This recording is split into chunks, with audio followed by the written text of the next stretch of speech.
Keep it a buck, keep it a bean. We got the Keep It Clean Sports Show. We are back. We are back. Appreciate y'all pulling up for us. Like, comment, and subscribe. Dropping on YouTube, pushing these out every Thursday during the NFL college season or CTE season, whichever way you want to call it. Giving you live episodes to prepare you for the weekends that we have going on. Without much further ado, we have a brother from another mother that has pulled up on us. I'm hoping to make him a regular. He thinks this is a tryout. This is more so me applying for the job over there. And there's some permissions I got to ask, submit some receipts, PTO requests, things of that nature. But we are here. Can you introduce yourself, my guy? Yeah. So my name is Abe. Known my boy David for quite some time now. This is one of your people you call your brother, not your friend. So when he told me to pull up to the pod, it was nothing. I've been watching and laughing through all the jokes and the craziness anyway. So I'm ready to talk sports, man. That's what I'm here for. Appreciate it. You go ahead and introduce your sports teams. We're going to go college and professionals. Who are your squads? Okay. So even though David gives me a bunch of junk for my teams anyway. He about to lie? I'm really not. My college teams are, as you can see in my name, University of Michigan, go blue. Everything else don't matter. My basketball team right now, and always has been, according to David, but it's the Los Angeles Lakers, and my football team is the Detroit Lions. He's been a Pistons fan and lying about it since I can remember. See, hey, do I need to log off now? Like, what's going on, man? He was born in Michigan, and then just because he grew a fro, like Kobe, now all of a sudden he switched teams. Allegedly, so you're not gonna tell him? You're not gonna tell him my mom was from LA or nothing like that? Allegedly. All right, yeah. He switched teams. Your mom being from LA and giving birth to you in Michigan, I think that's a trump. I'm just saying. I think that's a trump card there. I can't do nothing, and my whole mom side of family is in California. I can't do nothing about that. Allegedly. Hey man. I had two choices in front of me. One looked way better than the other. That's all I got to say. Man. Okay. So what's your sports background? So mainly basketball is my sport. I'm gonna just keep it a buck. I played 6'7", played basketball for quite some time. Played in college. Played with you in some adult leagues and all that. We definitely got buckets. Played basketball for a long time. Still do to this day. Playing in pro-ams, whatever I could get my feet into just to stay competitive.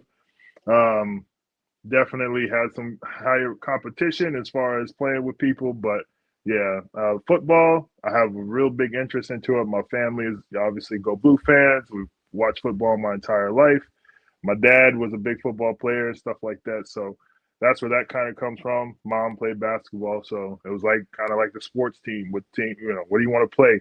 I didn't like being outside in the Texas heat where I grew up from my high school years, so that made it real easy for me. Look, I don't want y'all to be fooled by his quote unquote alleged Lakers affiliation. This man tried to fight me on the court like we weren't homies one time. And you only do that if you a Pistons fan, right? Like that's known to their nature. So like you never see. You gonna tell the whole story? You gonna tell the whole story? You never see no Showtime Lakers trying to pull up and like, nah, bro. He's a Pistons fan, man. Wow. Hey, if you watch the Hulu show for the Lakers Showtime, they was fighting. That's all I'm saying. Before we hooped that night, he was in the car watching Ben Wallace highlights. My bad. He was watching Ben Wallace highlights in the car and came in there on some different type of time, man. Like, you know what I'm saying? He was like, yeah, Sheed said this. And then he was like, I had to move, bro. I had to move. Nah. He was wearing forces on the court. Like, never. Could never just mess up my feet. That's what you saying, huh? I got the LeBron toe out here. That's what you say. He was wearing forces, man. You know, I said not the forces. He creasing them willingly. Yeah. You know what? The good thing about it is the people on this pod know that ain't who you are. So I'm gonna just let it go. They get moments. They get moments. It's like when I go outside, and then all of a sudden everybody want to go inside. That's not fun. That's not fun. Yeah, whatever. Why you take the ball just because you lost? Oh, I gotta go. I gotta go. You You know feel me? that guy. Yeah. Yeah. Oh Oh, I man. gotta roll. Yeah, all right, whatever. Oh, tough times, tough times. All right, so highlights. We had a weekend. We had a Yeah. weekend of, man, great football. Any highlights that's happened in the sports world in the last week that you want to touch on? This could be anything. We So coming back for you, basically, Kawhi. yeah, we need to talk about that. But a bunch of the football games this weekend just really kind of mapping out the landscape of college and pros. Like we talked about it briefly before all this, but just bringing it in together, like some of these schedules looking a little shaky. I'm Mm, not one to sit here and talk about, you got to play everybody hard every week, but some of these teams that just are jumping into conferences so they can get better players, they're not showing up like they're supposed to. You should have kept your butt over there where you was mm. doing halfway decent and coming over here and messing up our conference. I ain't gonna call no USC. I ain't gonna call nobody out, but it's just one of them things. Like you gotta come in correct it. We gonna have to call it out. That's all I'm saying. Okay, okay, fair points, fair points. So building off that, some of y'all, some of y'all are going out here just to be the bitter person at a wedding. Y'all are on full there's some teams out here on full upset time. Like I'm here to ruin your day. The games, the games that we usually see when it's an unranked versus a ranked, you just Mm-hmm. assume blowout, right? You get Yeah, an upset every yeah, now and then, cool, cool, cool. Like for the most part, it's gonna be a blowout. These people right. fighting like they all got the text that the other team was taking a woman in real time. Like there has been some great college games, man. And Yes. I think it's been beautiful, mainly for the fact that a lot of the teams we expected to be something ain't that. There's a couple of y'all. There's a couple of them that, ooh, you took a Mike Tyson blow to the face. You were out of there, man. So so we can get straight into it, man. I got quick highlights. This is what I saw. Illinois beat Okay. USC. You one of them teams that I feel like Mm-hmm. Abe talking about too. You one of them teams that like you up here, but to be to their credit, they've been in a conference that's been you could justify it. Cool.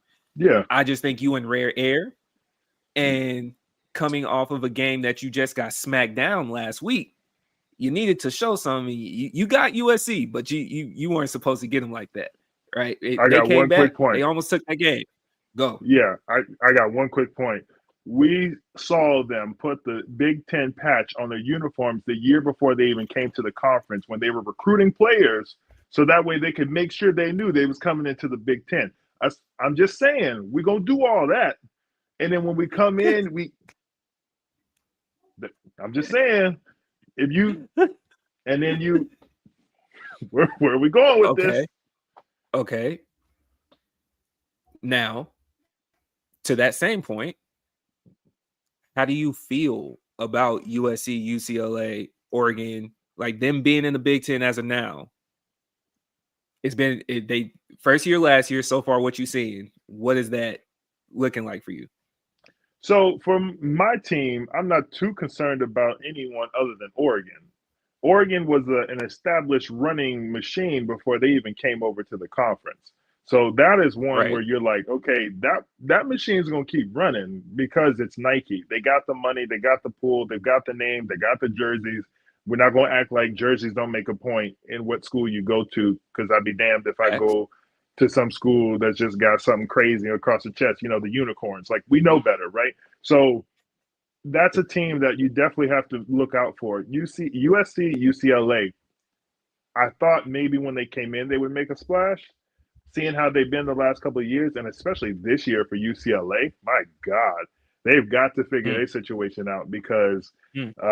the Tennessee quarterback that went over there knew better, and now he's sitting over here tearing it up like that. Like, yeah, there's a few things that I was concerned about watching them. Now I'm just like, oh, you guys will just be at the bottom of the barrel. Okay, cool.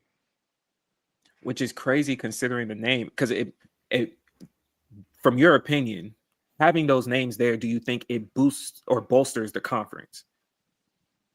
A few names, yes. I think if you would have looked at the landscape before all this happened and said adding UCLA, USC, Oregon, like those teams are going to make us more money, I would agree with you and say, yes, you're just talking about some of the biggest schools in the country. Of course, that brings in money, that brings in fans. As far as it comes to being competitive, USC has not been competitive for a while. So they're trying to Wild. bandwagon off the Big Ten so that way they can get the players they need to be competitive. If that's the case that they can be, great. We haven't seen it yet. UCLA, they thought that they had it by hiring the coach. They got their quarterback. They're thinking, oh boy, Mm-hmm. this is it. And now we're sitting here looking at a flop. These are schools, like I said, Oregon, that's a problem. Like we knew when they came Right. in that was a problem. So it's just one of those type of situations where I'm hoping that they do get better because I want to see this conference be competitive from the top to the floor. But I mean, you're always going to have like Central Michigan and some of these other teams where it's just like Right. it is what it is. The interesting part about it, I was expecting Oregon to be USC and USC to be Oregon in this conference because USC can Mm, mess around and get people that focus heavily on defense. You can figure out right. the offense. Like the Big Ten, you can figure out the offense. But most of the times you are starting with, I need this type of defense to be functional. You Yes. might have some high scorers that will, like with the spread offense or the passing style that Ohio State has, but Ohio State also produces defense. Like Yes. defense is still a Oh priority. yeah. Michigan is a priority. Penn State, all these defenders that are coming out. So that seemed more up USC's alley to me.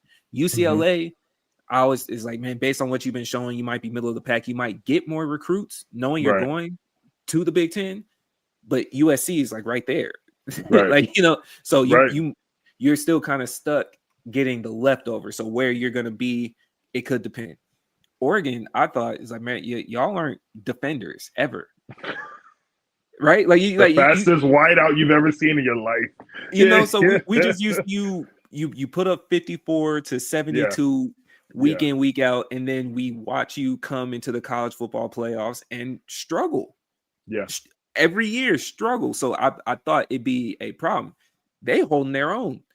And like, man, like, hey, you know what? A, the best defense is a good offense, and we just gonna keep hey, this Keep it is what rolling.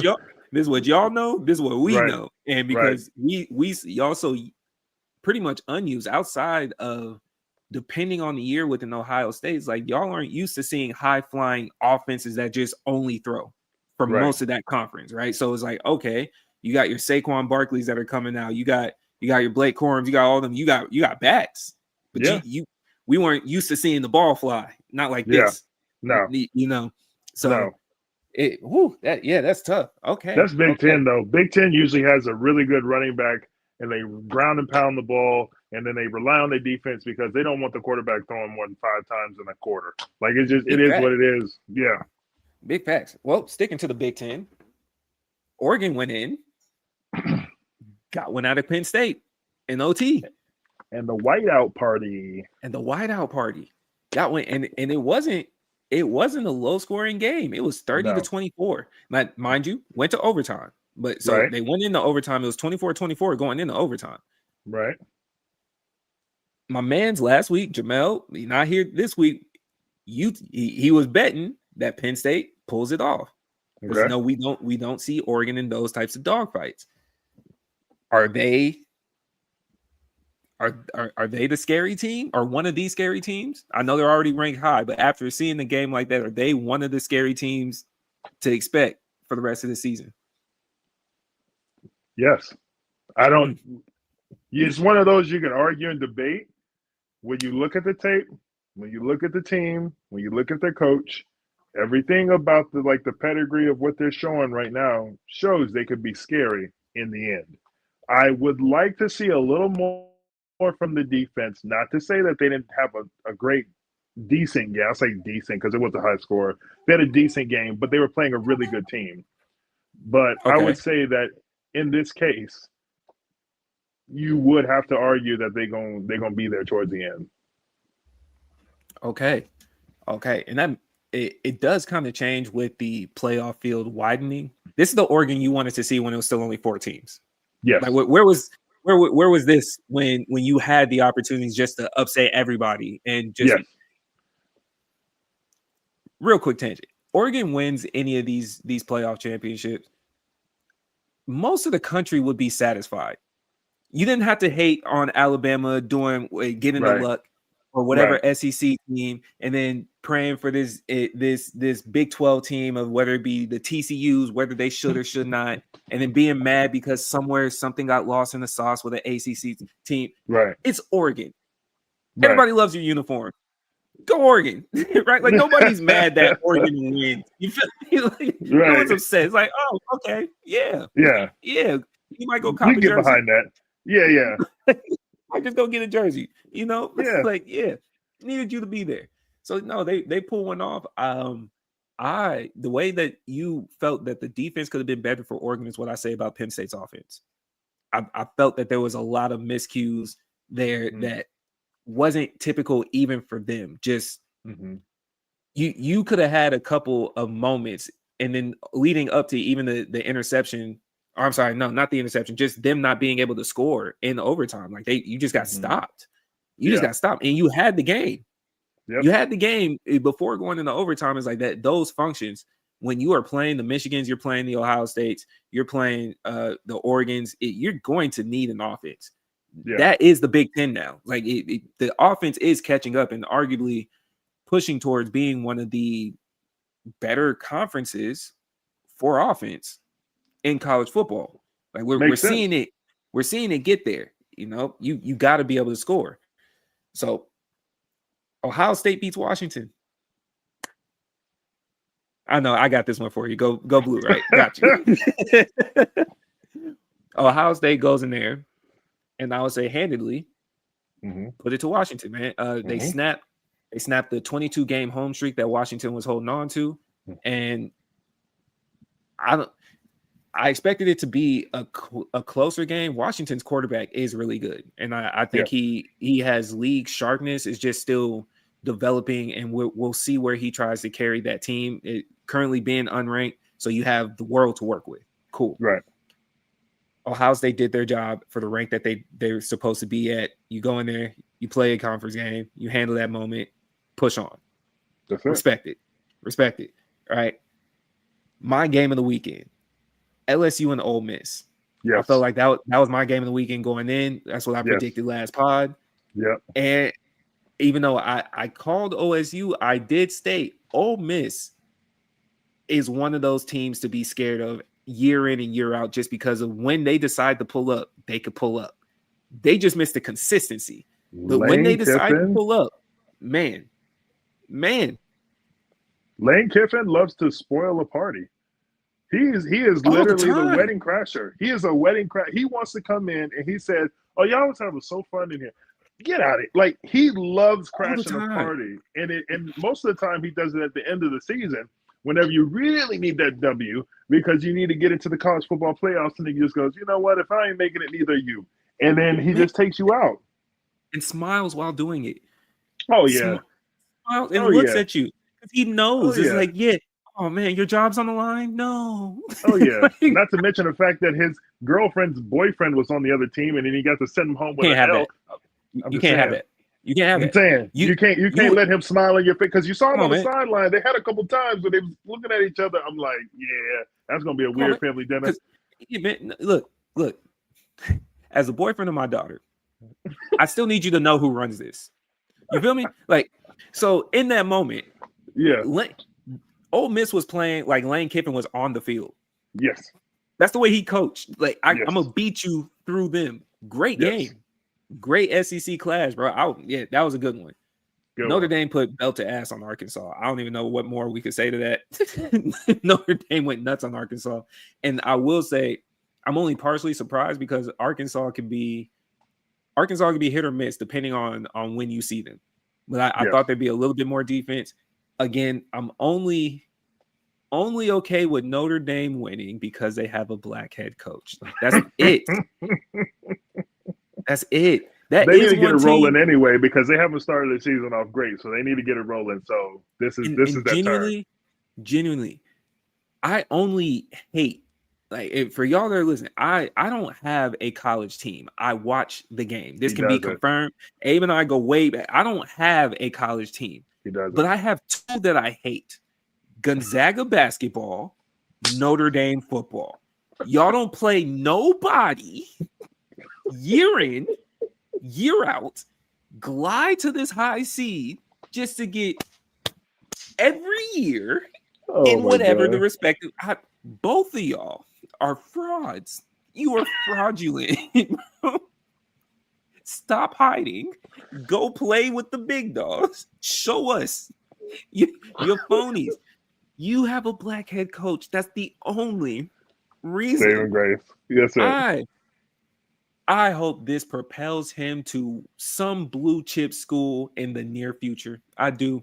No Yeah. matter how good or bad they do, I hope he gets over there and just rips off high playoffs and championships, Yes. just so we can say it's you. That's it. Hey, That's it. hey, send him over to Clemson for Dabo. You know, do a nice little Mm, swapperoo. mm, mm. Hey, hey. Speaking of that, the homie said last week they feel like Dabo is going to pull up on Alabama. Hmm. Thoughts?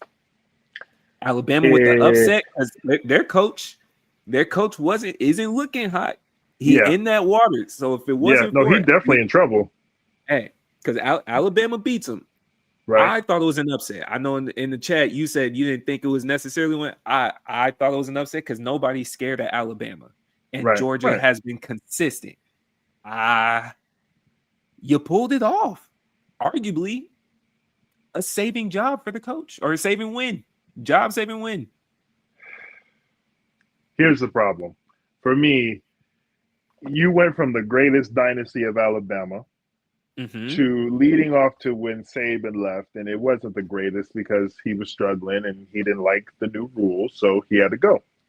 Um, Understandably so, you take a coach from Washington where he had some really high success, and you say, "Hey, I want you to be our guy." Cool. The expectation on him is to be Nick Saban, though, because they just had all that Okay. money, they have all the success, they have the facilities, they've got everything in place. This is supposed to be a functioning machine. But I think some people at the top don't quite understand that this is going to take a rebuild, not a crazy one, but a slight one. And Fair. it's he has the infrastructure, he just has to build upon it. He doesn't have to build the foundation. So I just feel like it's going to be hard for them to really be that team again until he gets 3-4 years into where he has those guys kind of coming in through the rotation. That's just my opinion. I think I might have an opposing opinion. Not for most of what you said. I think specifically for him. Mm-hmm. Coach names weigh a heavy part in recruiting as well. 1,000%. So in that pool of SEC, his name is nowhere. Like It's the especially school. It's not his name. right. So especially entering Texas and OU. If I'm gonna play for Alabama, it is solely because you're riding on the legacy of Alabama right now. Right. So I can go get numbers at OU. I could go play. Maybe I'm trying to think of the other SEC. Hell, man, I feel like Alabama, you still have that name, but if he doesn't get it to a certain point, I don't know if he has a full 3 or 4 years. I think he has about by maybe this point next year. Because if not, we're watching Vanderbilt rise and let you be in a Talk about situation it. where you have to now either pull up a player is choosing Vanderbilt over you. Let Talk about it. Purdue mess around and start making it by accident because Vanderbilt's nice now. Purdue can mess around and do that. It's still the SEC, Right. right? So if you are in a pool where I gotta compete to get players that used to just be guaranteed blue chips coming to me, you might have to go get a name.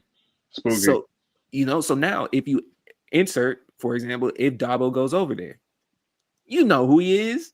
Yep. You He willing to country go do boy. that? He's ready. Yep. Mm-hmm. And coming back in, I'm trying to get tradition back to Alabama or something like that. Just enough to get certain players that believe in that. And like, just, that's what I'm going for. I'm Yep. here to be a part of a legacy, all that. Cause a lot of players are coming out feeling that type of way. You need that name or Right. Notre Dame.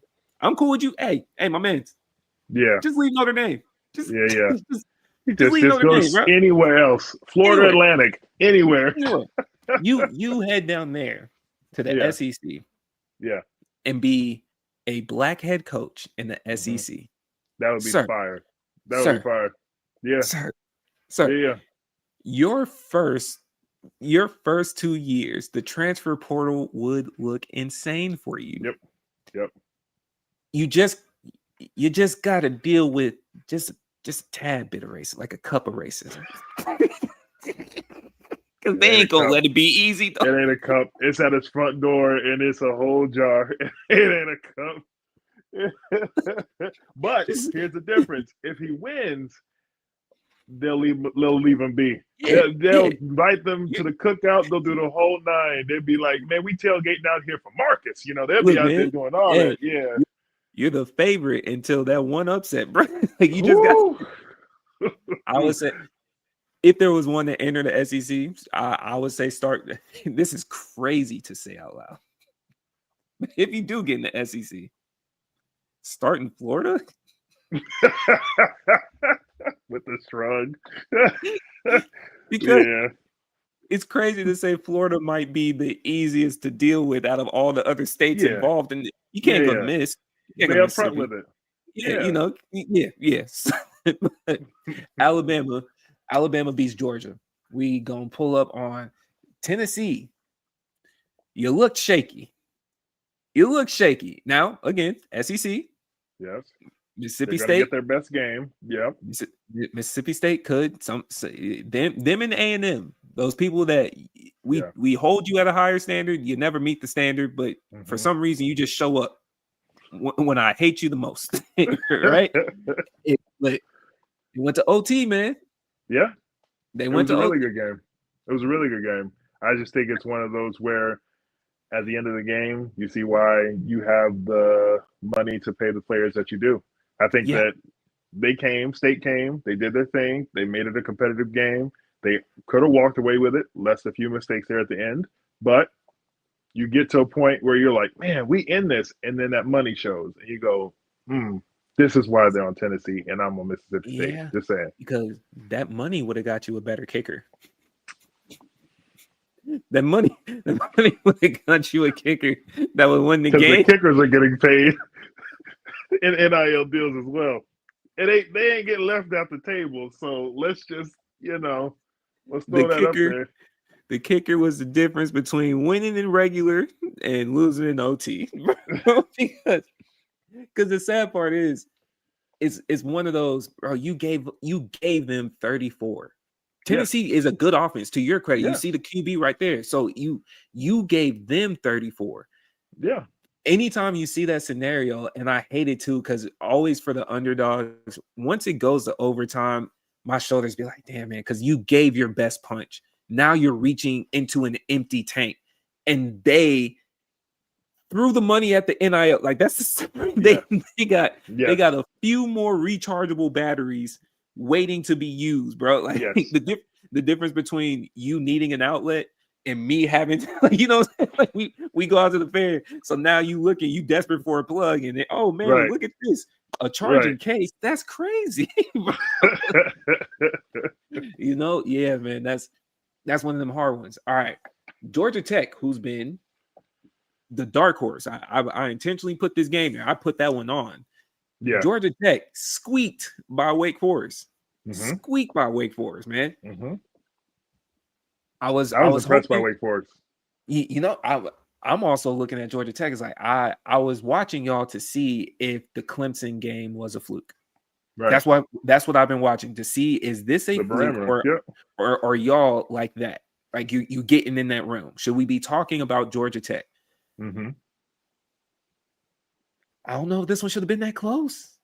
It shouldn't have. I was impressed with Wake Forest more than I was disappointed in Georgia Tech. Yeah. Because you're looking at a team knowing that if you beat them, you'll run the field and just like go nuts. But you get to a point where you give yourself a chance to win. It doesn't come through. Again, bigger school, better kids, makes it a little bit of difference. I get that. But to put yourself in that position, Georgia Tech, in my opinion, should be dropping for that win, not increasing their seed. Say less. Say less. As a matter of fact, because where do they have them? They're 17th when the week was going. They have them at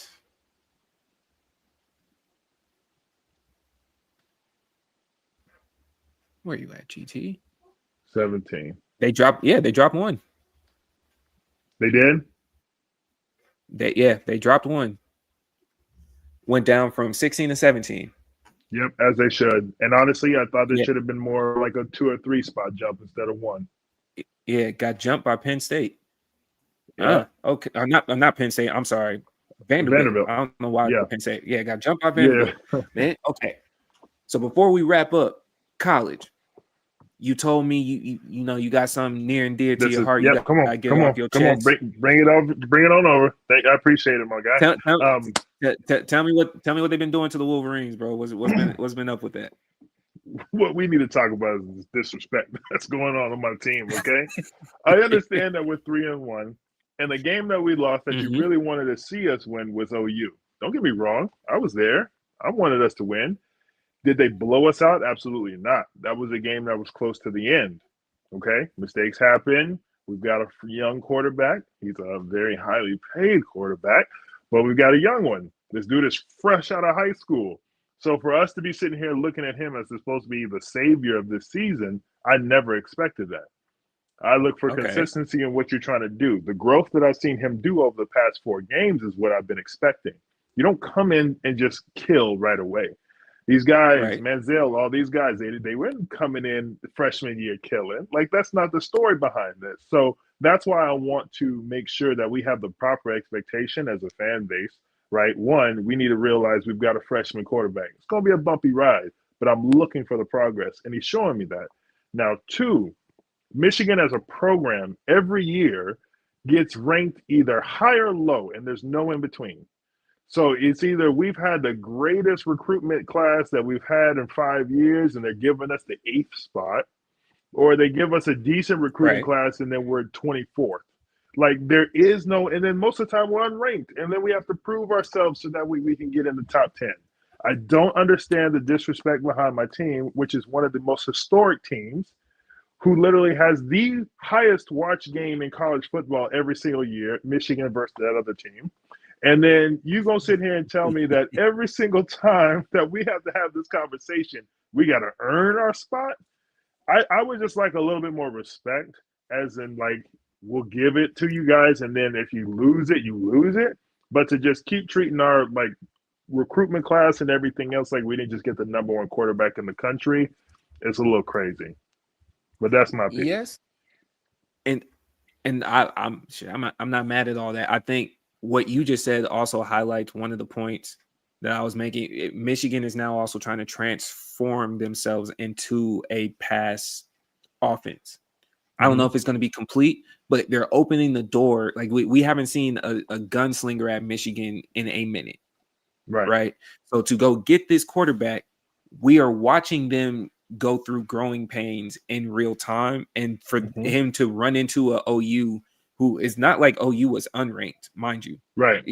so you're going into an SEC team house to play a game. I get it.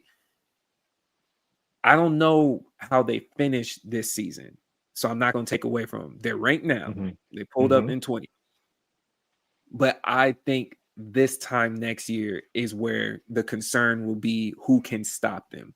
I'll have Mm-hmm. to see how this one plays out, but if they figure out some of those buttons to press to open that offense to where you got that dual threat back there, and then you make Mm-hmm. that representation, we might eventually extend this rivalry to the league and talk about, hey, who really does put out quarterbacks worth starting?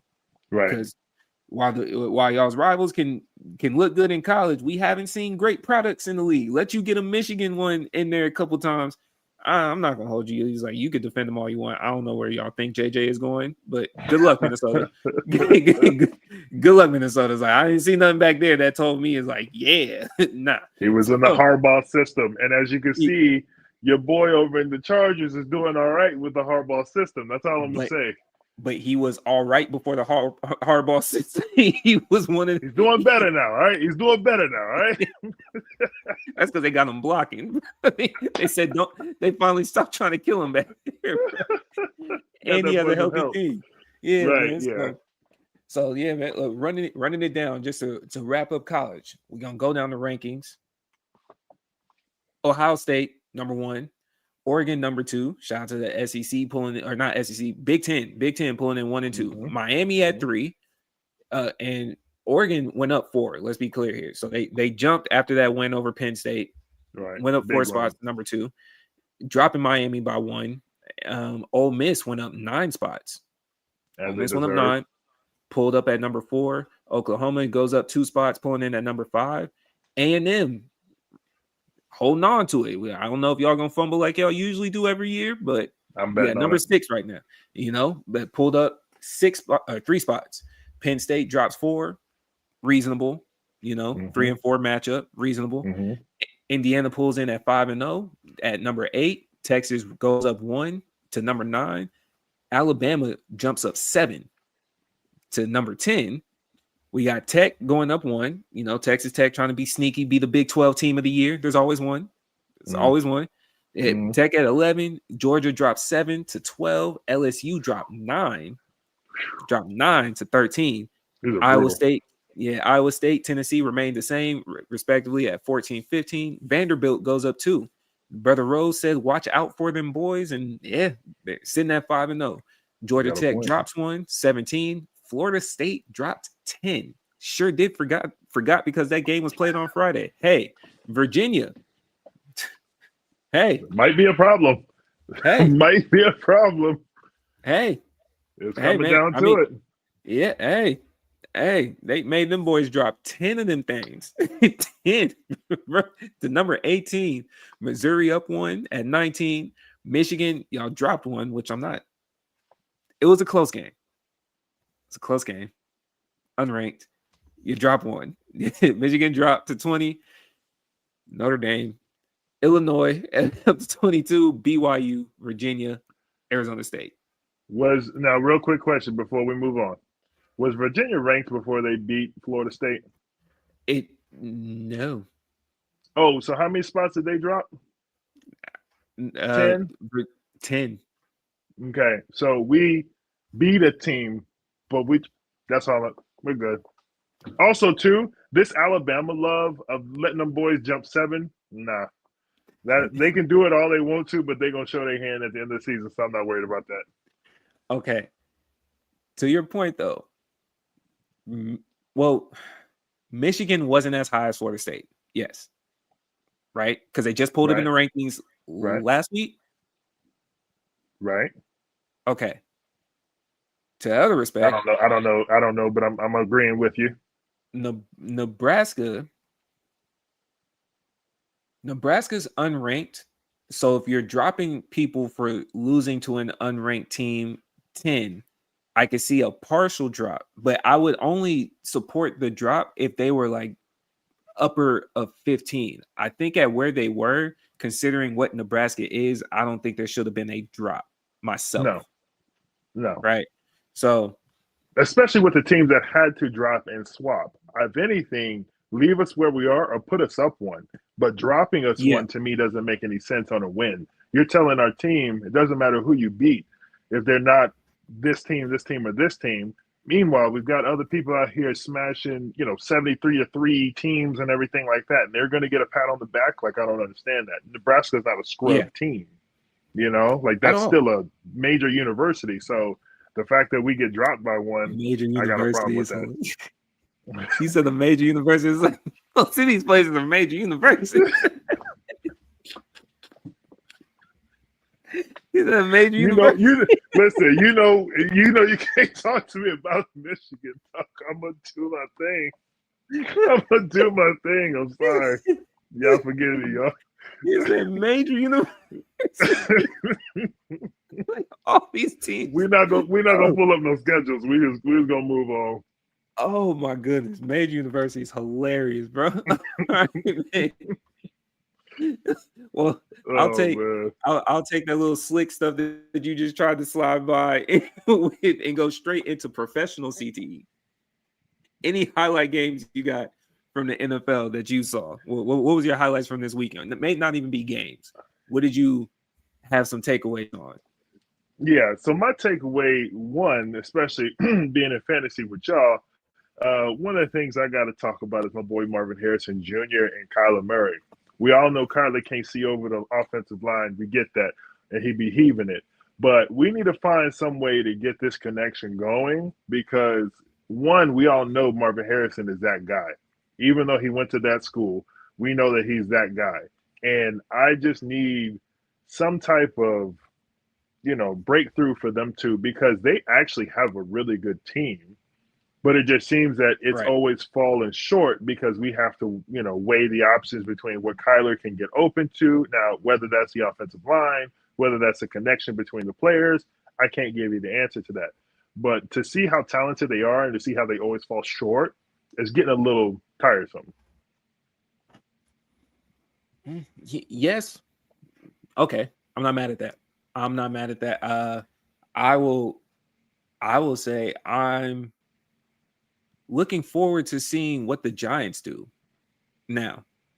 With you get a good start. This one, that conspiracy theory came up too. It came across the timeline. You get a receiver that's great coming from LSU in their first game or one of the first games on the same day with the QB that played at Ole Miss tearing their ACLs in the same exact game number. And I said, damn. And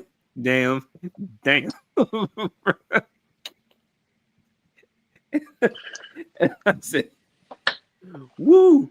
Yeah. Jackson Dart played a game. I only highlight that one because it was interesting to watch his style, even though I saw him as a decent passer at Ole Miss. Right. Most of his big plays this game, he was running. So I didn't see anything that was like, oh, okay, cool. This confirms you as a starter. You won. So you winning lets you sit in that spot. They're looking for any type of excitement, so not having Russell play was going to be what you were watching. And most of your plays, Jackson Dart was running. So I know they solidified him as a starter. We have to see now, especially because your receiver's down. So, I now saw really gonna see what you can do. Yeah. You feel me? So and you're missing a lot of running backs. So Scatterboo is there. Scatterboo is going to give you energy, but is he the person that can work well with you now that you're down the receiver? You're going to have to see. And I saw the fantasy boards. Wan'Dale Robinson was flying off the shelves, flying. He was flying off the shelves, right? Yeah. And so in those moments where you don't have a stud receiver. And most of your backs are injured, is Scatterboo a first through third down back consistently? Jackson, can you make some plays with pressure? You are now starting to come back down to what Daniel Jones was experiencing. Right. See, now DJ has Saquon. I can only do so much, right? But you now working with what he's working with. So I thought it was an upset of the Chargers because the Chargers are one of those teams where I don't think I want to see them. If I'm in the NFL, I do not want to see them later on down the line. As this Harbaugh system, to your point, is working, and we're seeing Herbert start to people on the fantasy side are so upset because Lad McConkey isn't what they thought he would be so far this season. And meanwhile, Quentin Johnson, all of a sudden, like a chia pet, grew some hands and can catch. And Keenan Allen's like, yeah, man, I just get to run some TD routes here and there. Like they got a squad with Omarion Hampton back there. Yeah, that was a game, and I thought they was going. I thought they was going to pull it off. I thought the Chargers were going to pull it off. I really did. So you said DJ got Saquon. You talking about DJ got from the Colts? He's got no. I'm saying when he was in New York. So when I'm saying what Jackson Dart had to do, back when he was in New York, he did have Saquon. Gotcha. I can't take that away. Yeah. But you did go to another really good. You went to another good running back, bro. You went to another good running back. Easy transition into that game. Rams and Colts gave us one. Yes. And DJ tried to come back. but the Rams and Colts gave us one. Are the Rams a sleeper team? I think so. I think they're one of those teams every year, but I think they're showing it earlier than they normally do. Because usually they're a scrappy team trying to show you at the end of the season, like, we're still here, we're going to stick around, and then they do that late push. It looks like they're trying to show that early so they don't have to do the work on the back end. I think they're trying to set themselves up almost like the Indianapolis Colts used to do with your boy Peyton. They should like come in, not to say they're gonna be 13-4 or whatnot, all that, but like come in and do the work early, so then later on they can chill because they got an old quarterback, they have Right. older receivers, and so they can't really. I don't see them putting 17 weeks of film out and it being the exact same energy every week. I think you got to give them boys a break so they can kind of get into the playoffs the way they need to. See, I don't know. I asked the question more so on the side. I don't know if they're a sleeper team. I think they're blatantly one of those teams that is just Legitimate. yeah, like we're so used to saying names these last few years, and then where they've been these last few years, as what you were saying, kind of like they get in there, we'll see. And it's like nah, it's like okay, the curtains are starting to peel, and it's like hey yeah, oh yeah, we're here. They're in the room, but they didn't tell anybody they walked in. They just been kind of sitting in the corner, just, just Yeah. yeah, Yeah. So and I think what's kind of shed a light to them specifically, especially once you're looking. We spend so much time talking about one NFC team and then a handful of AFC teams. That's been the last, give or take, 3-4 years. Yep. The Eagles are there, but now with some of those AFC teams not being themselves, which is the Bears, I'm sorry, not the Bears, the Ravens, the Bengals, Ravens and the Bengals, even the Chiefs, it has now opened the door to, whoa, who else should we be looking at? And the Rams just kind of like, oops, damn, you shot, you saw me. Damn, Yep. tried to cover up. Like, they were able to hide behind Tampa, be like, yeah, you talk about them. It's like, nah, you saw me, and you gave a game. Y'all been giving games. You gave a game to the Eagles at that, Right. and then here you are, almost the same thing this week, like showing this is who we are. The AFC is cooked. Like outside of the Steelers, they're absolutely cooked. Ravens banged up, Browns are a mess, and the Bengals are limping. Like call it what you want. The rest of it, that's like it's over. It's the Steelers or nobody else coming out of the AFC North. NFC is easily Eagles, Niners, Lions, top three, just like that. Just like You that. still have you had the Niners top 3. That's Yeah. tough. Yeah. I'm gonna come back to that. Okay. I'm gonna ask this first. Okay. Tank's not the word. Uh-oh. Do you relax? Do you relax if you're Baltimore? Ooh, no, you can't, because your window is diminishing, and we're watching it and play out in real time.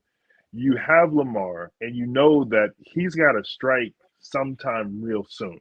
Not saying he ain't got years left to play and all that other stuff, but we all know how contracts work out. We know how players' development work out. We also know how this coaching stuff can switch up every single year. You've got a guy like Lamar, and you've got Mark Andrews, you've got Derrick Henry, you've got Bateman, all these Flowers, you've got all these different weapons that you can use, and you've got a defense with the other guys on the other side, with Queen and everybody else that you have that are just supposed. I mean, Hamilton, who's just literally a crash out dummy. He just wants to go and smack somebody across the head. You've got all these players in these contracts, but you're running into a bunch of these injuries and these things that are happening that are just out of your control. You got to strike now. I think you try to rest up Lamar as much as you can, get as far as you can, and then hope he's ready when the playoffs come, or before the playoffs come, so that way you can have that push going to the playoffs. Because especially how you seeing the Chiefs look right now, right? Because that's your big brother that's been whooping you all every year. If he ain't doing what he's supposed to do right now, and it looks like this towards the end of the season, and a game comes down between mano y mano, you might be in a position where you can take one up on them. But if right now what we're seeing, you don't have a chance. Which was crazy because I for sure had the Ravens going into that weekend. I thought the Chiefs looked depleted. Like we're seeing them in a situation where they're staggering, and like that was supposed to be the one where the Ravens win, and even with the injuries, you can say, you know what, we'll be all right. Now you got all these questions. Yep. You got all these questions on how it's looking, and I'm not a fan of this conversation, because the way you feel about Michigan is the same way I've been feeling how people have been disrespecting Lamar. I get it. Okay. It's not the best season for him so far, but at Yeah. the same time, based on what we've seen, he didn't lose those games, No. but you apply it to him. And I Right. get the quarterback aspect of it, of yes, that's your team. But there's specificity with Lamar himself where, all right, I don't see the same Trevor Lawrence talk when the Jaguars lose. Ooh. Pat has lost a lot of this season, but what has been the reason behind him? Oh, he don't got a receiver, injuries, this, that, Right. and the third. Cool. Right. When he wins, injuries, this, that, and the third.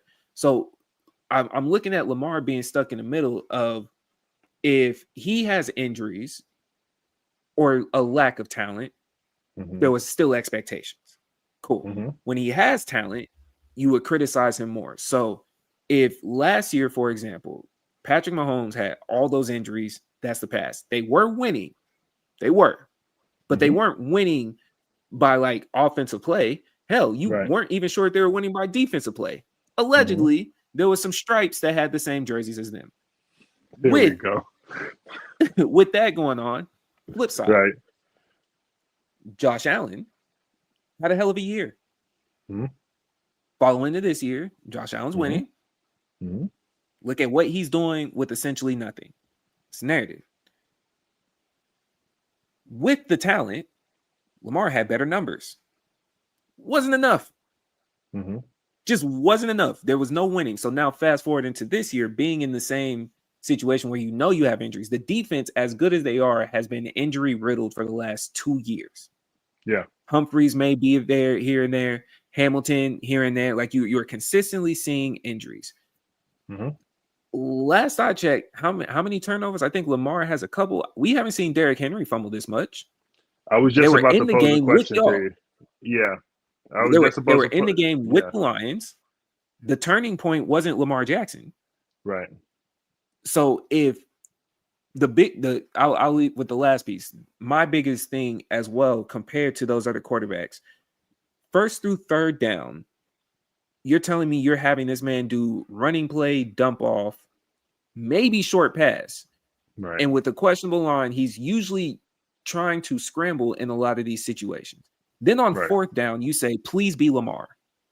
Please. Make a miracle happen, But, please. Yeah. but you Yeah. didn't let Lamar be Lamar first through Mm-hmm. third down. And that's Mm-hmm. a coaching thing. And you Mm-hmm. would have to ask, the Harbaugh brother can just step over just to the right and let Mm-hmm. somebody call the offense. Like just Mm-hmm. have more reign on that offense, because the disrespect that he's been getting to me is like, yes, he's losing currently. If he was going into this weekend 3-0 and he lost to the Chiefs, y'all were still going to disrespect him. If he went into this weekend 3-0, if he beat the Lions, which was a great game, because that was a great Mm-hmm. game, that was a good litmus test for both teams. Guess If what? he beats the Lions, oh yeah, I mean but he still hasn't beat Pat. All right, what do you want? What do you like, even what do you want? Because you don't say he still hasn't beat Pat as much as when we hear Josh Allen be talked about week in and week out. So We let don't. me pose a question to you. Okay. I got two parts. One, more of like a statement than a question. I'm always of the belief that one play does not make or break a game. Now, when that one play happens, definitely makes a difference, right? When you fumble the Right. ball twice in the last two possessions to give the game up, that's tough. But I never look at the scoreboard and said, if I'd have made that one play, this is what should have happened. It's an array of things that should have happened that you should have never been in that position to begin with. The game should be 50-0. That's how I look at the game. Now, do I know the realistic Okay. side of it? Yeah. Mistakes play into when you let the opponent in, you leave the door open, they kick that bad boy in. I get the difference. Okay. All I'm saying is, with all of that, I still don't blame Derek. I still don't blame Derek. Like, Derek has been, you can't rush for over 200 yards in a game, have a couple tutties, and then a couple fumbles is the reason why you lost the game. Defense let up some points. You know what I'm saying? Like, I'm saying it's a collective thing. Mm-hmm. It's always a collective thing. So if that's the case, and this is no shade to your boy Lamar, if he's had the talent and he did well with it, had better numbers, and he hasn't had the talent and he still did good, had great numbers, What is it going to take to get over the hump? Okay. To your first point, part of where the blame comes, there's multiple factors in the game, yes. I think we also both know when your name is of a certain magnitude and you are getting paid to match the pressure, Right. and in that moment you cracked, Right. that because that's why It you are matters. It you. matters when. It matters when. Right. 100%. If Justice Hill fumbled, we may not even be talking about it. Mm-mm. You're Derrick Henry. Like you, okay, put it. Oh, let me rephrase that. You be talking about it, but 3 weeks down the line, you You like, wouldn't be yeah, that talking guy about it. fumbled. Yeah. Yeah. He's not even the name. And that, with all due Yeah. respect, right, where Derrick Henry was having a hell of a night. Right. They're talking about historical run for this season, making your high school record, and then you fumbled in that moment. It's like all that stuff was being added. Right. Then 2 weeks later, same scenario, right? Right. So to me, the turning point there, unfortunately for them, and I get it, you got to adjust, and a lot of teams have adjusted. Shout out to the Chiefs. The Chiefs have been the main one to show that they can adjust, but it also shows when you don't have health. And Baltimore is rarely healthy. Yeah. I'm Yeah. talking about even beginning of the season, not even just beat up as you go through. Baltimore is rarely healthy. So my mind would have told me, now that Mark Andrews is getting a little bit older, you're still feeling out likely. I've always thought that they were a receiver short. Okay. You get him, and I like you don't need, I don't think you need Antonio Brown, or I don't think you need AJ Brown. I think you get you a, I was gonna say Brian Thomas, but he's having Like a, a Jennings from 49ers type deal, or I would say Pickens. okay. Because he's a, Pickens is a name, but he's not them. To be clear, Okay. at least right now, you play for Pittsburgh, they haven't thrown the ball like that, right? Right. You land you a Pickens, because I'm also thinking of a personality that matches Baltimore. Pickens Okay. going to Baltimore, you feel me? That's a match like that. Yeah. That's That right sounds there. like, yeah. You and Lamar, you know Him what and I'm them saying? both Up on the top, skis. Yeah. Yeah. Yeah. Yeah. Yeah. right? Yeah. You know what I'm saying? So you two pulling up, and That it's can like, also okay, be because even for volatile Derrick though Henry, too. it could, but that the conference and the team is meant for volatility. Okay. The Baltimore Ravens as a culture is volatile. Yeah. Ray Lewis, Ed Reed, all Suggs, all of them, they are volatile people. Like any given moment, you are going on a full crash out. Death Right. Right. is far from inevitable with the ball. So Okay. in that essence, like I always thought it was receiver. That's me. You have a receiver next. If you have a Pickens next to a Zay Flowers that you allow Zay to grow Mm-hmm. and be the slot, come on, man. Like you got Mm-hmm. Hopkins, but Hopkins is he's older. Mm-hmm. He's older. So I'm of the opinions like, yeah, I think I've always thought that they needed a receiver. You went and got Odell when he was older. That's not the same. And he got hurt. Again, Mm-hmm. you're right there. You're Mm-hmm. right there. I I would have said like trying to steal a Brandon Ayuk, knowing he's coming off an injury, that I might have went in the waters for that one to Yeah. maybe see if that works, or but just getting that receiver. If you could steal Pickens from the Jets, Yeah. Yeah. I mean, I was plotting over here I'm thinking too. that's an option. So I was plotting over here too because whenever Max Crosby was upset over in the Raiders, I was trying to figure out how we could get him to be in the blue, in the electric blue, because I couldn't even imagine seeing him and Aiden on the opposite sides of the ball. Boy, what? I was trying to cheat. I don't care. uh, but because between Max and Miles Garrett, for that temporary time where it looked like he was testing the market, man, because we would have landed Miles Garrett, we don't spend the 2 draft picks that we did. But I'm also happy with the 2 draft picks that we Yeah, picked they up panned out. as a Falcons fan. Panned out. We can get that one out the way. Hey, Commanders.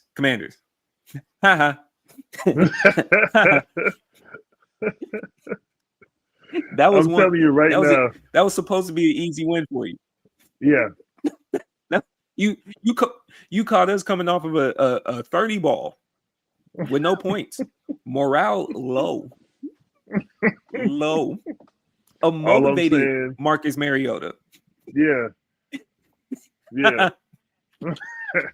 Look, man, I was ready to sell the crib.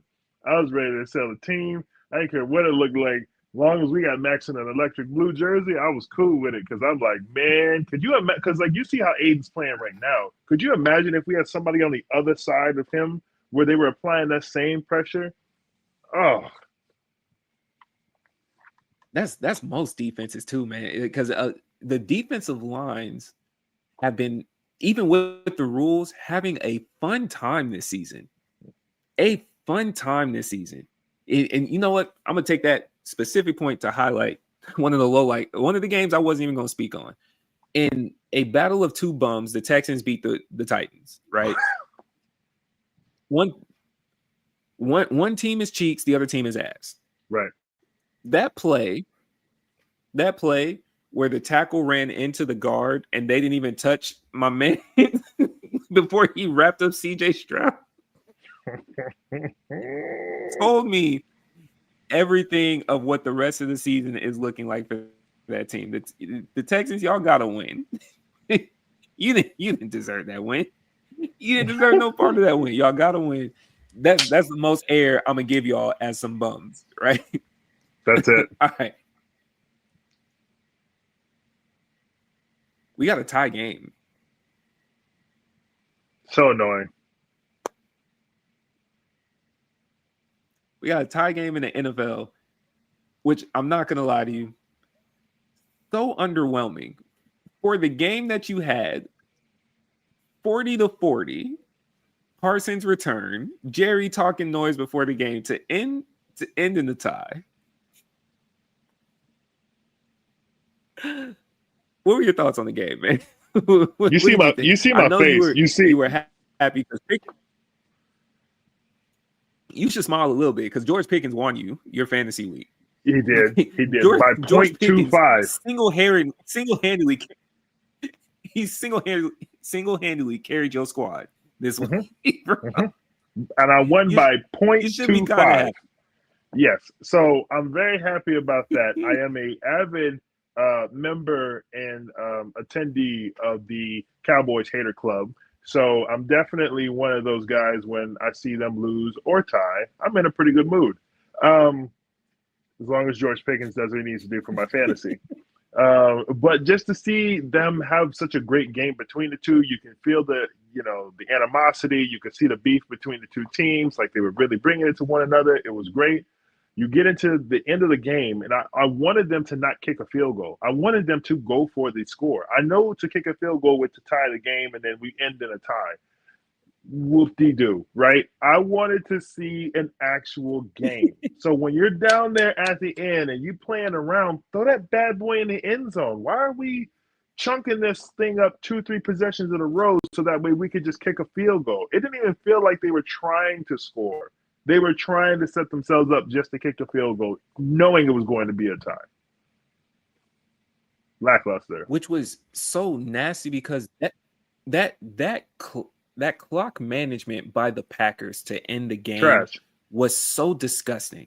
Like, and that's that type of it was disgusting to the point where this is why people talk like, oh, it's a script. Because it was just blatant clock mismanagement. Mm-hmm. You were a seasoned pro as both a Mm-hmm. coach and as Jordan Love as a QB, and you just watched 20 seconds with timeouts. With timeouts, you had all your timeouts, and then you just blew through them in the last 2 minutes, doing absolutely nothing, man.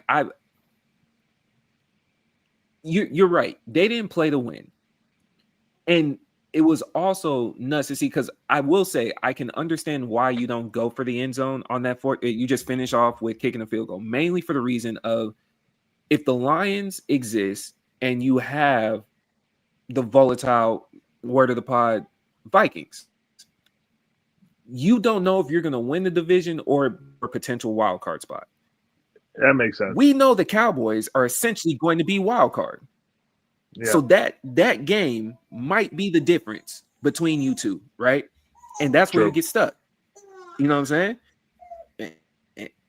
Hold on a quick second. But no, I don't.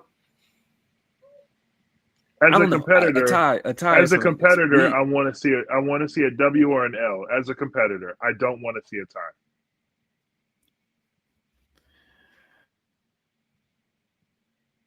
Football. I don't want to see a tie. I don't want to see a tie in football at all. You know, 2 undefeated squads: Eagles, Tampa Bay. Give me your thoughts. I feel like we all are falling in love with Baker Mayfield all over again. The dude's a stud. I don't understand why we have to even have the conversation behind it. He's a stud. He will get it on the ground if he needs to. He knows how to find his wide receivers, open or not, and he also knows how to read the defense. The defense for Tampa Bay was stepping up in areas, other ways they were letting them down. But as far as this all comes down to it again, I'm just falling in love with Baker again. Just to be honest with you. The dude is he gonna go get it. He's the quarterback that you want on your team. How do you feel about the offense? I felt like the offense was there. I mean, they were playing the Georgia Bulldogs of the Philadelphia Eagles. So, I understand if you got a couple of, possessions that they're applying the pressure or they're bringing whatever they need to bring to you. Like, I understand that point. But as far as them not being able to beat the Philadelphia Eagles at the last second, it's kind of like the college situation where we were talking about, where they've got the higher paid players, they've got the bigger players, they've got the bigger stats. Like, it makes sense that they don't pull it out at the last second. But for Philly to kind of like wham a bam, make it happen at the last second, it's a good testament for them that they know what they're doing. But at the same time, you let a team like Tampa Bay come around, mess up your record before the season comes to an end, you're going to be in trouble. And you know what? Two things. I will add to your point. Baker gets the comfortability of working up every year, right? Because realistically, you're not supposed to be here in these types of conversations. So you get to play with house money every year. Now, you're also the best fit for Tampa and vice versa. So y'all are working out as a great pair in this current moment. Yep. You also have a great offense, bro. You do. All the good things are falling in place for Tampa. And with that being said, Tampa has also shown recently they kind of have a general idea of Philly's number. We've seen it in the playoffs. Right. We've seen it in the regular season. Like you get to go and play Philly, where most people are looking at it as like, man, it's Philly, gotta lock in. But because Baker's such a gamer and Tampa kind of has that idea, it's like y'all go in there like, we could beat y'all. Like it's almost as if they're designed to beat Philly, right? It's like you just happen to have their number. On the other side of the ball, the Eagles did what they needed to do, and that just told me, it's like, say what you want about Jalen Hurts, he's gonna win you a game when you need him to do it. You can talk all you want. He is showing, I'm gonna go make that throw. I'm gonna go. Hey, you need this done right quick. Like Jalen Hurts is kind of one of the most frustrating players, and he reminds me of Kawhi Leonard. Because all you do is you say, sexy. "Oh, you only nothing," and it's like, "Oh, I just need to get 18." Okay, cool. I'm gonna just give you 18. Like if that's all you need to win, like, oh, some games I'll give you 30 if that's what it needed to happen. But today, it looks like 18. Here you go. Here you go. Go home. Go home. Nothing he does is sexy, bro. But you get paid this much. Don't you think it should be? Did we win? Yeah. Oh. Yeah, but you should be up. But did we win? Oh, facts. Okay. We're just speaking about the facts, not about how this made you feel. How do you feel when the game was over? Did you love this play? Did I get my feet into the touchdown? Did I give the ball to the player to get his feet into the touchdown? That's all we need to talk about. And then there's nothing sexy about his game at all. But it gets the job done, so you can't be mad. And you've been in a group chat with me. I've been a Jalen Hurts defender. Hey man, I don't know what you want me to that going back to earlier in the conversation, that one play, he's a Mm-hmm. fumble away from saying I beat Pat twice. All Yes. those conversations that y'all be having, I almost beat Pat twice. They Yeah. said there was a stronger likelihood of me not getting back versus Pat getting back. And then I came back and then I And beat beat him. him. Like Mm-hmm. beat him Mm-hmm. in front of y'all. I was throwing Mm-hmm. passes that looked pretty. You know, the guy you said was better than me. I was throwing pretty passes Right. all the way Right. up and down and put up Right. numbers. Johan Dotson caught a touchdown. Johan Dotson. Who? Johan was who's supposed to be nice in Washington, has become a Right. third string. He's catching touchdowns. Then came into the season and I did it again. Then got the boys that tend to upset us and said, "Come here." And then I did it again. So, bro, hey, look, as somebody that has him in some of my fantasy leagues, I've already came to the conclusion that I was like, damn, bro, after week 13, he may not play because they mess around and go 12-1. They don't need to do nothing else. He may not play. I'm looking for trades for backups as we speak. Might be a rough one at the end for you. Trades for backup. Yeah. Look, man. Uh, and then okay. So, quick question on them specifically: the wide receivers. Does AJ demand? He demand a trade? Here's what I gotta say. You and I both know when it comes to contract negotiation time, a team looks at you and goes, based off of your stats, you should only be worth this. There's your production. You're only worth this. Knowing damn well that AJ is one of the, if not top wide receiver in the league. So that's why they be screaming when they don't Mm-hmm. get the ball. It's because they know their production is worth based off of what they're doing on the field. So if he's out there just looking like a practice dummy, he ain't gonna get the money he deserves. Now, Philly has been doing a decent job of taking care of the big players, and I get that. But if someone as talented as much as like AJ Brown is, he wants that rock and he deserves it.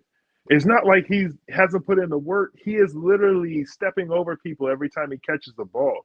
There's no need to not throw it to him, even sometimes in a double team, because he can find it. I don't That's a see him fact. asking for a trade because I think he's too good of a dude to let that happen. You can see how he's like, Jalen's my quarterback. I'm going wherever he's going. He's been that guy. I don't know if we've seen the point of him being so upset that he's like, I'm out, but I definitely see that they need to make some changes to keep him happy. I don't see him leaving. He's in one of the wilder situations, or he's in a conundrum. He's in a Yeah, conundrum, right? yeah, Because most diva wide receivers aren't until maybe AJ. We're not used to seeing high caliber wide receivers win. mm-hmm. Y'all are winners. Like as we speak, not only have y'all been winners, you're really good now. So Mm-hmm. you're in this position that if you leave, it says so much about no, you were just chasing the bag. Like if in the question Mm-hmm. being, do you want to win or chase the bag? There's not a team better right now as we Yeah, speak. yeah, And where else could you go where they can't put 8 men in the box because you're out there, and vice versa? They can't double you because Saquon's back there. You right, don't have that situation right. anywhere Or else Devontae Smith on the other side of the field that opens up your hole to come through the middle or send it up the side. with one of the best offensive lines in the league. True, true. You are stuck. It is purely for the bag, and it will Mm-hmm. show that it's purely for the bag if you were to leave. And I that's don't tough think he will. because and but it's also tough because you deserve that respect. Like you said, He does. you're one of them. You're one of them. Yeah, You're they don't Justin talk about you. Jefferson. You're Jamar Chase. You are one of them guys. He's the reason why I think DK Metcalf is overrated. Wow. Body build is right there with AJ Yeah. Brown with way Yeah. crisper route running and way Mm-hmm. better hands. And he could do Mm-hmm. this. You don't have to wait for that one pass where DK takes off. It's not like DK is Mm-hmm. just smoking people on the routes, right? Mm-hmm. AJ's a deep ball threat. He can come across the middle threat. He could sit down Mm-hmm. and he will go get it on you. Yep. You know, if you lob it in the end zone, he's everything that DK's not. clearly, It's a good point. right? You Yeah. know, so it's hard to argue, especially for all the sizable wideouts. He's the best sizable wideout. Yeah. You can put Mike Evans in that conversation just because of consistency, but yes, Jamar Chase and Justin Jefferson run better routes. But if you put the ball in the air, Yeah. AJ Brown got to go be in that conversation, man. It He has got to. to be in that conversation. That's You know, Debo out there. You got to. oh man, yeah. So the Eagles hand Tampa Bay their first loss. Mm-hmm. Their first loss. Mm-hmm. Speaking of first losses, man, the Colts. So was the Daniel Jones train a fluke, or they just ran into a really good team? And I don't even want to say ran into, because it's not like they got beat down. It was a good game. Right. Right. They lost to a respectable team. Now that the bubble has been bursted, how do you feel on the Colts? Still feel like the Colts are a good team. You can't measure teams' first loss in a season. No one is really supposed to go undefeated. I don't like when a team goes undefeated anyway, because then you have that whole pressure of being undefeated going into doing all that stuff. We've seen it too many times. I think that Daniel Jones is still Daniel Jones underneath that jersey, and we need to maybe take that cloth off the face so that way we can see what's really underneath there, and just, we're falling in love with the production that we're seeing because he's on a good team that's really doing well right now. But Mm-hmm. I don't see this show running through the end of the season. I think this is a first half gotcha, and then there's going to be a second half. That's what I thought. Do you stand by that, knowing how weak that division is? Yes. Because we're gonna talk about this later. We can stamp it if we need to. You might be right. We're gonna talk about this later, because I think Daniel Jones, not to say he's not doing a great job, not to say he didn't get the break that he needed to being on a better team, all those things put together, I still don't believe it. I'm still looking at him. I'm still squinting. You know what I mean? I'm like, what's going on under there? You know what I'm saying? Like, I don't believe it yet. And I'm squinting, and I'm squinting hard, because we've just seen too much before this. We've seen too many of these, like, oh, Daniel had 3-4 good games. Is he the guy for New York? They give him a fat contract, then he just tanks. You're sitting there looking at all these different things play out with him, but I'm just supposed to believe him on a 3-1 start? No, sir. Sorry. I need more film. I need more tape. I need more dubs. And see, he's also another one. He can only go up. Oh, yeah. You know, like he was only supposed to go up, and then if not, it's like, oh, okay, you are who we thought you were, right? Yes. And so, in that essence, it's not. I don't know if we get a full reading simply for the fact they might go 7-0 in the division. Mm-hmm. Genuinely, like Mm-hmm. unless the Titans just decide to play because it's a conference game. Same with the Texans. Those should be 4, like gimmies. Yeah. And against your other competition, who I think should be in the same boat as him, I think you could beat Trevor Lawrence in Jacksonville. Yeah. Twice. Because Yeah. and again, I want to reiterate, there is nothing that Trevor Lawrence has done to where he should not be talked about with just as much slander as Daniel Jones. Their numbers are the exact same. They feel sorry for him. He's in Jacksonville. That's the only difference. And Daniel Jones had to play in New York. There's nothing gentle about playing in New York, period, for any sport. Exactly. If Daniel Jones was already doing that on the Colts, we wouldn't really be worried about this. Like, oh yeah, draft a quarterback, figure it out, right? No, you played in the Meadowlands. Like you're in a prime city. Tough. Cool. Yep.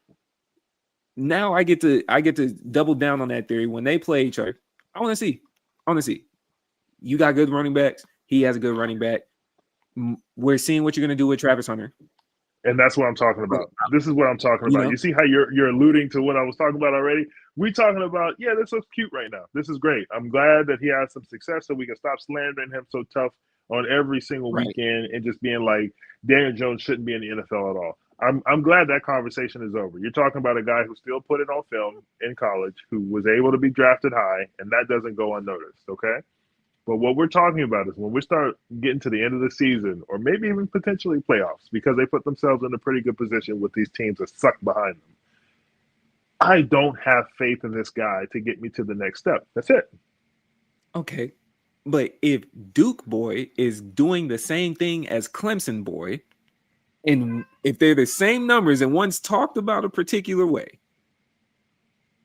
what more do we need from him giving a pass to Trevor Lawrence? It's my question. So you're asking, because I know how to read you. You're asking, when do we start the slander on Trevor Lawrence, and why hasn't it started already? Or I'm if in there's not agreement with you. slander on him, why is there if there's no slander for him, why is there slander for Daniel Jones? Either which way. The market. They felt sorry for Trevor Lawrence in Jacksonville because Jacksonville doesn't have a pedigree at all for having success.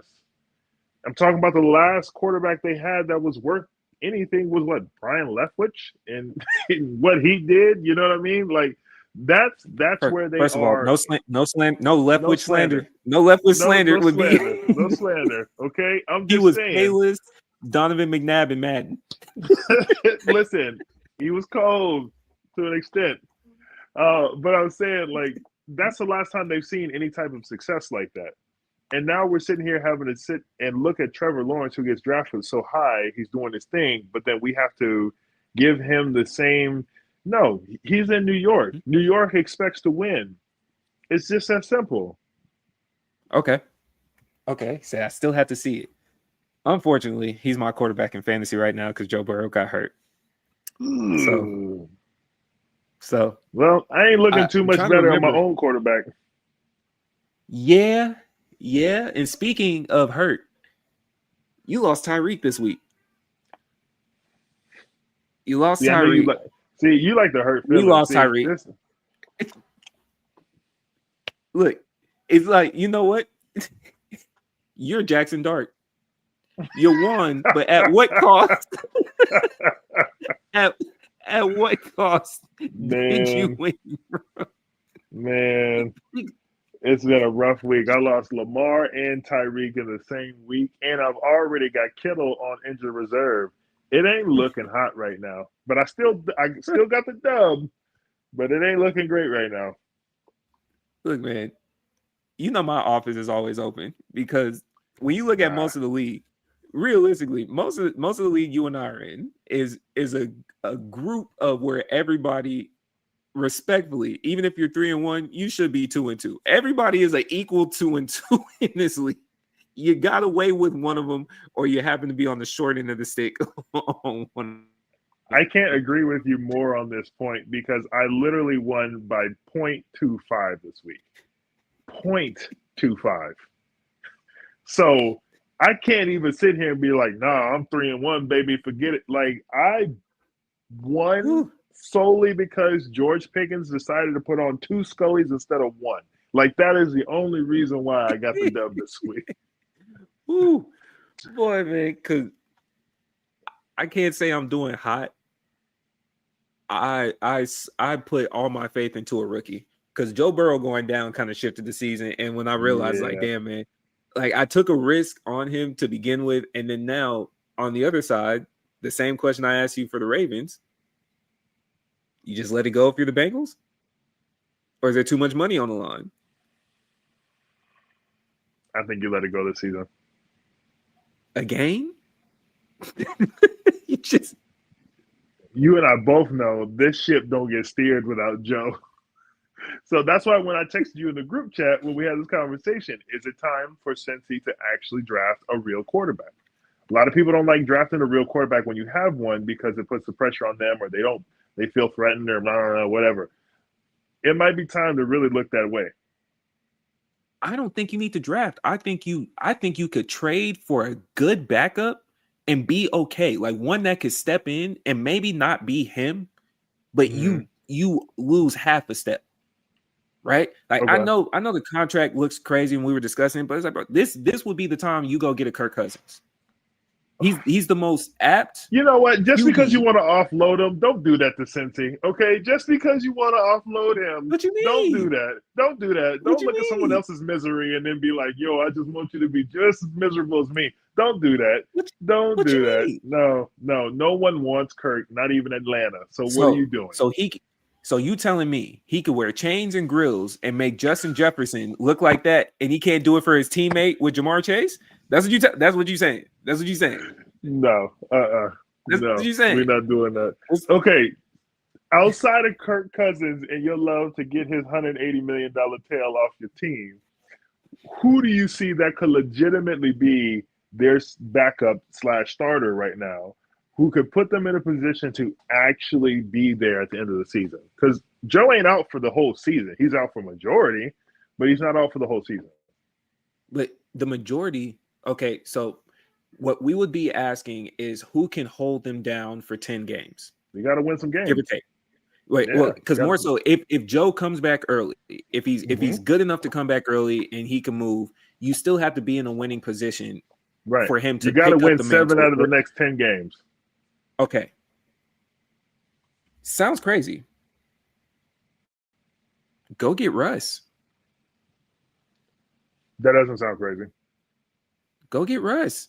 That sounds If he decent. gonna be a gunslinger and go out in the blaze of glory, go get Russ, man, and just Yeah. let him sling the ball. It's like, look, man, he's used to being on the run for his life, which is the Cincinnati offensive line.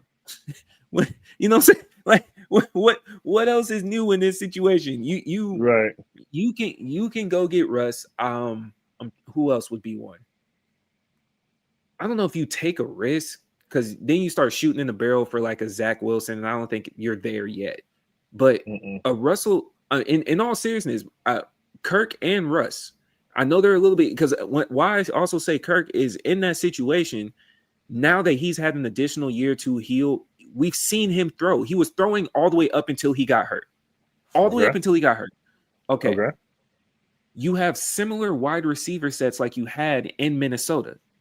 Okay. Jamar, Justin, cool. You literally have 1A, 1B. Those are the two Okay. separations. You can Okay. argue Justin made you comfortable in the same way you made Justin comfortable. So it might be the same thing for Cincinnati. You have a decent running back with Chase Brown. So if you can keep the pass or the ball in the air just enough with T. Mm-hmm. Higgins on the other side, who's better with all due respect, he's better than Jordan Addison. Mm-hmm. Fair. Okay. So you can sling it. You can figure out a little something with Russell Wilson. Kirk Cousins is also developed enough, the same with Russ, to where you can come in and pick up an offense immediately. Okay. Cool. So, in a situation, why those two would be my primary, I'm seeing an opportunity to steal this division where we don't have to go through all of this extra turmoil. Could mess around and put ourselves in a situation to where Joe got to sit, even though it's an injury, you Mm-hmm. got to sit and kind of save yourself and then get a good amount of games if you come back in week 12, Okay. right? You come back in week 12 and you get 5 games to figure it out Mm-hmm. going into the playoffs. Mm-hmm. And just in case something else happened, you have one of those two who are veterans going into the Mm-hmm. playoffs. Those would be my two options.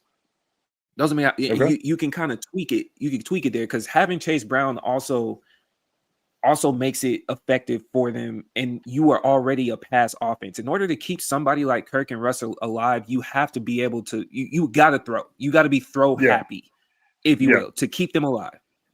Yeah. The only other option I would have thought of, he's currently a starter, and we're seeing is like because this would have been the time if he ended up being the backup, I would have traded for Geno Smith. I would have traded for Okay. Geno, but he's too fresh in his contract. But that's what I'm seeing. So You got a different another option. name, another name would have been Jameis Winston.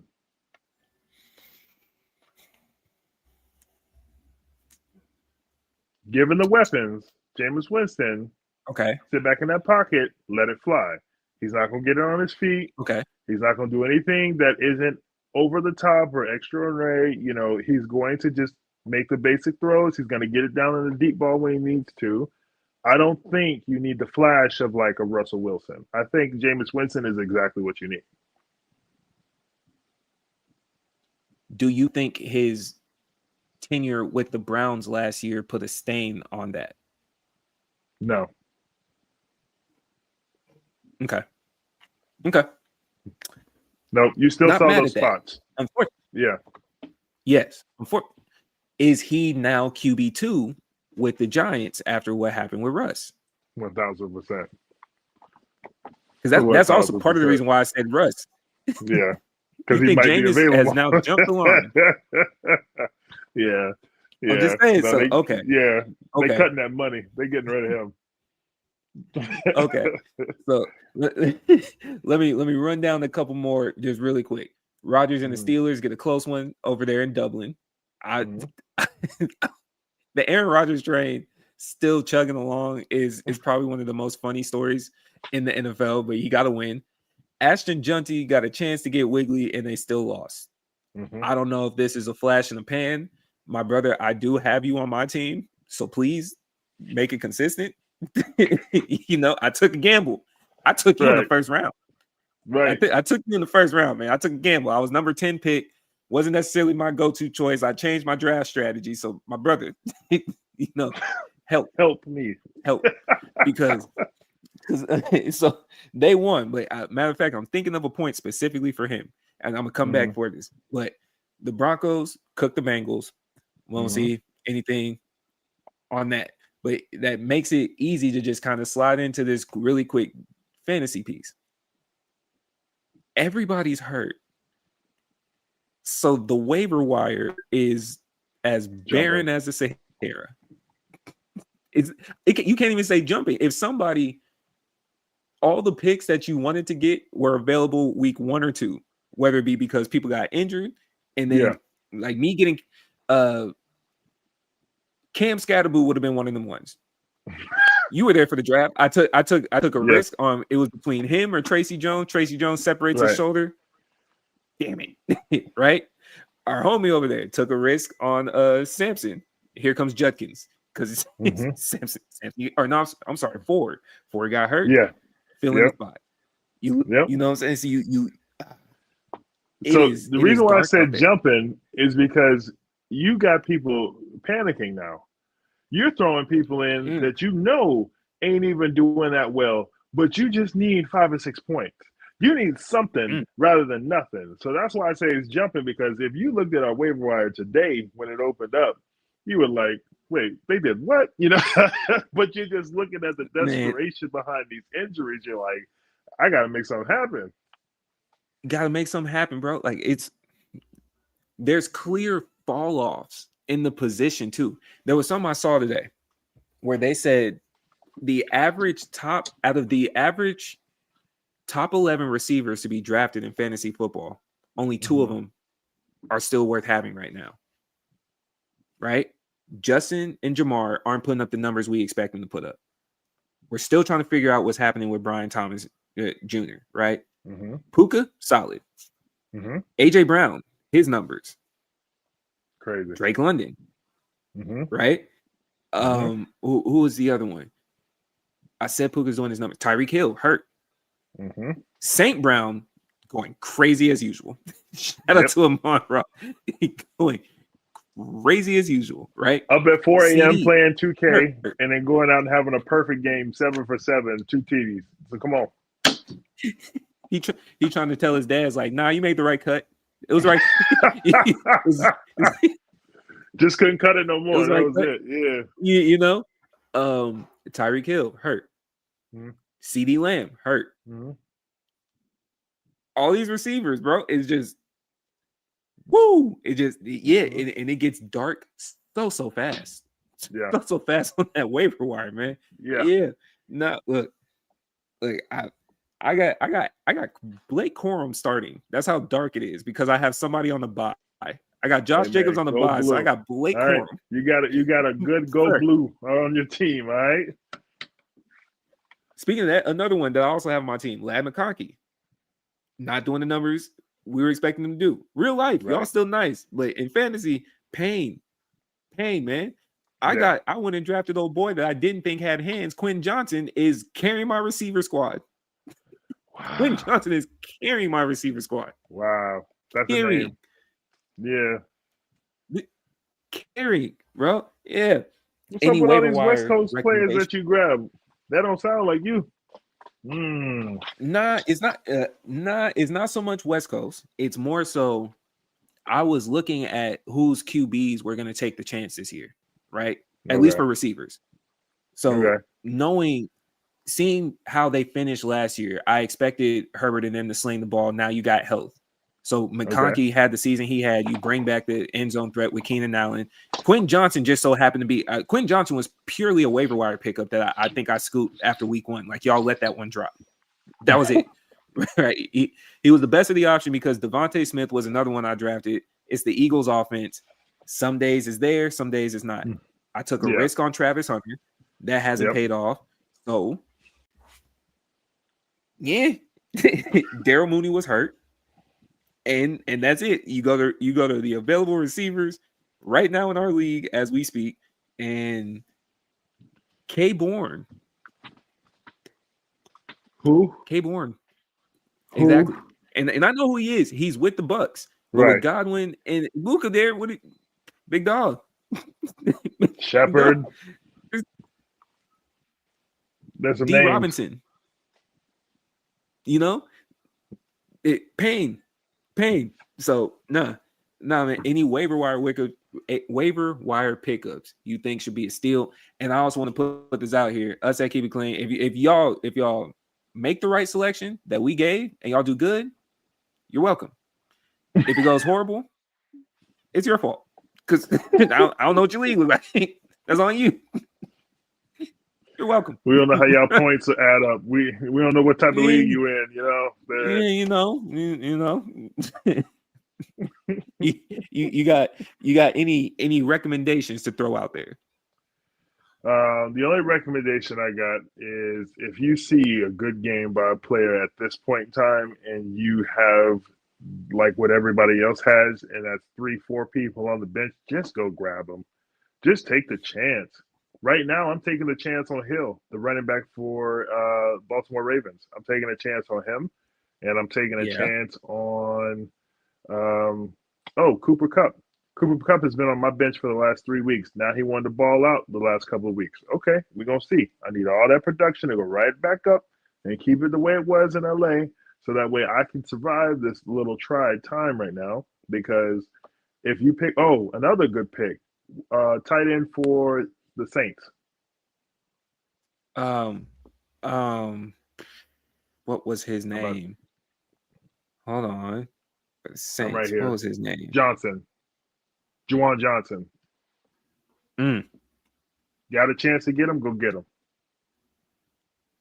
He should be on somebody's team in your league, but if you got a chance to get him, go get him. Man, I will match you. One of the obvious Giants receivers.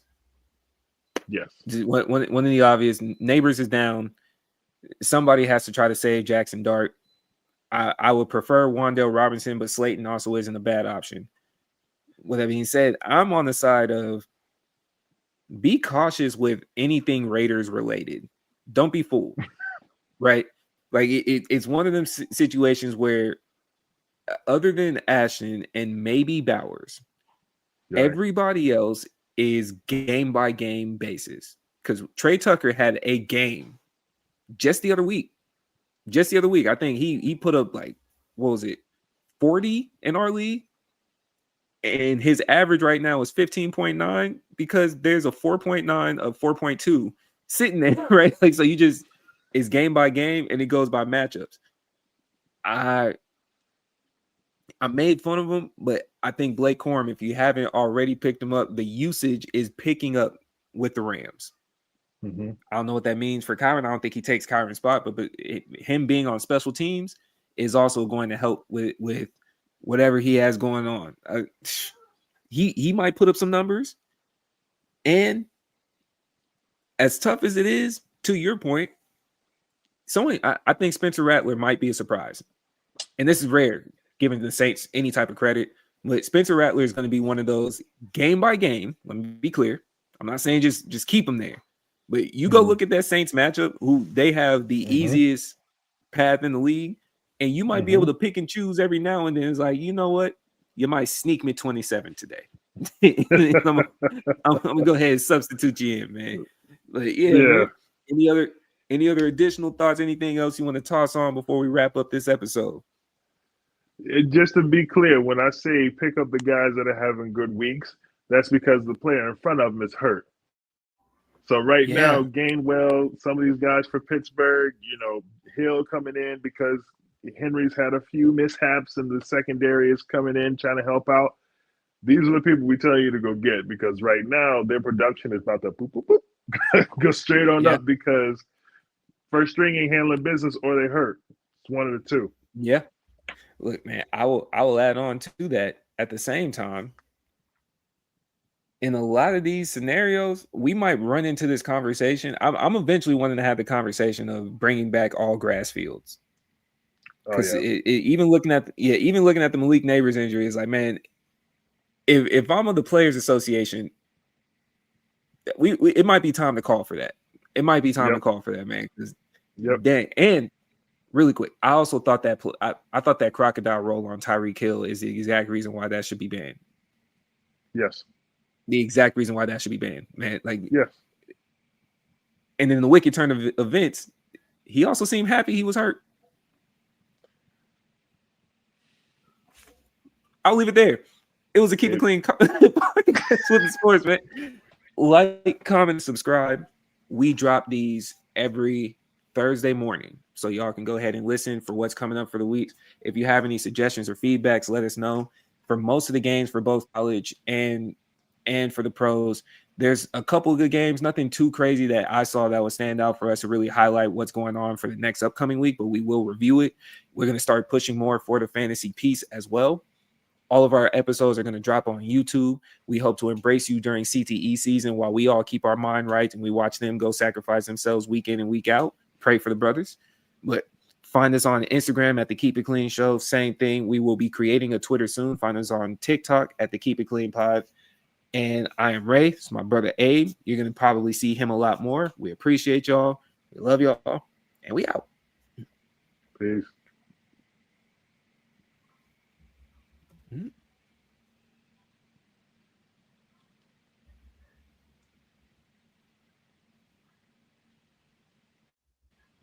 There we go. All right, man. How you feel? Oh man, it felt cool. Like I said, this is me and you just chopping it up. So this ain't. It's no like.